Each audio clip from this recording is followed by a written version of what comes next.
tune-up, what are, like, just tell me, what are the kind of the top 3 or 4 or 5 things of a basic tune-up? Tune-up, usually brake check and brake adjust, shift adjust. I do bolt check, make sure all the bolts are tight. I also do a shift adjust, make sure that it's shifting correctly. Also inspect the tires and reinflate them to the correct pressure, and make sure the handlebars and everything are tight and well adjusted. And look for any problems with the bike, so I can let them know what might be coming down the pike next. You know, let them know the conditions of their brake pads, things like that.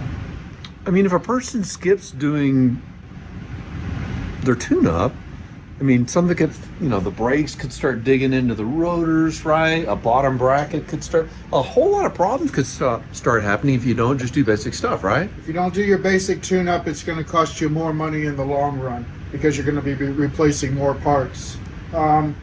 Also, if you don't do your tune-up, you're not lubing anything, so your chain is like bone dry at that point. You've probably got close to 1,000 miles on your bike, and yeah, it needs a tune-up. It needs to be wiped down and inspected, just for safety and reliability. There's nothing like going for a bike ride on an electric bike and you're 20 miles out in your ride away from home and something falls off your bike and now you're pushing it, or you're calling your wife to come pick you up.